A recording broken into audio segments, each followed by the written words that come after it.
Soyez bénis, soyez bénis. Alors méditons ensemble dans Exode 3, les versets 1 à 22. Moïse faisait paître le troupeau de Jéthro, point de suspension, à Horeb. Verset 1. Alors Dieu prépare toujours en miniature ce qui sera fait en grandeur nature. Et ce verset est une image, ombre des choses à venir. En effet, Moïse devait faire sortir le peuple de Dieu de l'Égypte. Moïse était donc berger. Et le troupeau que Moïse est en train de conduire est le troupeau de Jéthro, son beau-père. Au verset 12, Dieu dit, « Je serai avec toi, et ceci sera pour toi le signe que c'est moi qui t'envoie. Quand tu auras fait sortir d'Égypte le peuple, vous servirez Dieu sur cette montagne. » Et Moïse était avec le troupeau de son beau-père en train de recevoir son appel à la même montagne d'Horeb. Amen. L'exemple de la préparation de David est aussi édifiant. Il a veillé sur le troupeau de son père, affronté l'ours et le lion en préparation avant son combat contre Goliath. Alors la préparation de Dieu commence par servir sous quelqu'un. Moïse paissait le troupeau de son beau-père. David aussi paissait le troupeau de son père.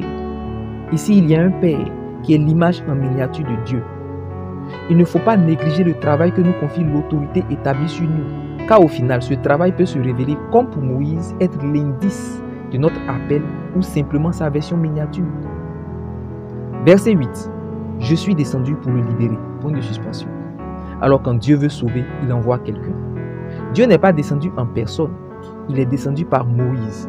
Alors quand Dieu veut sauver une nation, un peuple ou un grand nombre, il envoie quelqu'un. En d'autres termes, Dieu a dit je suis descendu, mais cela a signifié j'ai envoyé quelqu'un. Verset 16. L'Éternel, le Dieu de vos pères, m'est apparu. Alors si la tâche miniature confiée par l'autorité spirituelle est un indice de l'appel, le dit appel prend toute son expression parfaite et complète dans la révélation. En effet, Dieu se révèle à Moïse dans le buisson ardent pour l'appeler. Pour donner une mission, Dieu se révèle. Alors la révélation fait la différence. Le verset 16 le démontre clairement. Moïse a eu la révélation, il a vu Dieu. Le peuple connaissait certainement Dieu par culture ou par récit historique de tradition écrite ou de tradition orale, le Dieu de leur père. De même qu'ils connaissaient leur père sans les avoir jamais vus, de même ils connaissaient Dieu. C'est une connaissance humaine de Dieu, c'est une connaissance stérile. Cela entraîne comme conséquence que la révélation détermine l'action. Les sacrifices ou les actions que quelqu'un est prêt à mener dépendent de la révélation qu'il a eue de Dieu. Le peuple souffrait tranquillement en Égypte, attendant tout aussi paisiblement son sort ou sa fin tragique, sans jamais tenter quoi que ce soit. Mais Moïse a vu Dieu, il a agi différemment. Ayant vu Jésus, il a fait le choix du peuple esclave plutôt que l'opulence de l'Égypte. Les choix forts et sacrificiels sont le résultat du niveau de révélation qu'a quelqu'un. Ceux qui ont refusé la délivrance pour une meilleure résurrection ont vu le ciel, Hébreux 11:35. Tout comme Moïse qui lui a vu la rémunération céleste, Hébreux 11:26. Ce constat me fait comprendre aussi que la révélation du ciel, la révélation de Dieu est bien plus réelle que le monde qui nous entoure.